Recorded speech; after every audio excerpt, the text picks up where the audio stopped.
Bonjour mes amis, hi guys.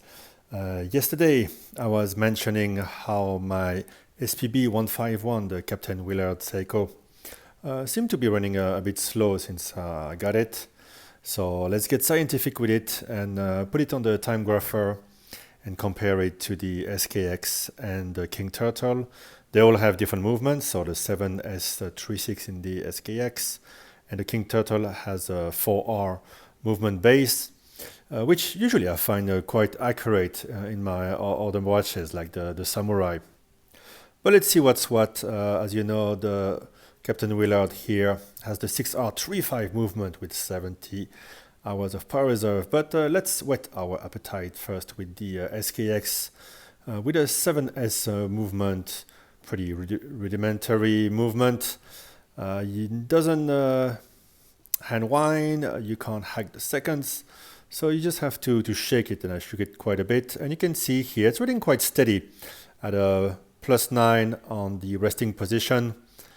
Now let's see how it does when you angle it at 45 degrees. And although there's quite a bit of jitter, as you can see on the graph, not quite sure how to analyze all those movements, but I'm guessing the one dot is one side of the balance, and then when it balances the other side, you get the next dot. But despite that, quite a bit of a snow there on the display. It's running pretty good, +2, -1. It's still pretty steady. Now let's see how it does when you angle it vertically. And here again, it doesn't really stray too far. We get a +5, a +4. So really not bad at all for the 7S movement, rough and ready movement. And here actually upside down, usually the position when you walk, it's performing quite good there. 0, -2, amplitude a bit low, under 200, beat error a bit high. But at least overall, it doesn't really stray too far from being around 0 on average. Of course, you know, it's the average that matters in this case. And you can see here in the other position with the crown up, it is at back at +5. So really not bad at all. And it's a watch that I've used to play tennis with. So I've had it for a couple of years. So given those circumstances, I think it's still performing quite well and not too erratically. Now let's get to the 6R35 movement with the SPB151. You can see here a much cleaner straight line on the graph. And in the resting position, it's +1 or even 0, really really steady. Beat error is very good. Amplitude is very good. What changes is when you angle it, -15, -10 immediately, only at 45-degree angle. And now let's see when we put it straight up. It is -6, still a good beat error, and the amplitude still above 200. But clearly it would appear that this watch is regulated flat. I'm not sure if the same for all watches, but it's regulated flat. So if you're going to wear it at night like I do, yeah, it's going to start running behind quite a bit, possibly by -10 seconds. As you can see here again, -12 seconds. Still very good beat error and an amplitude. So the movement runs well and appears to be solid, and possibly you could regulate it slightly differently depending on your lifestyle. Clearly here, if you leave it flat at night, it might maybe lose 5 seconds a day.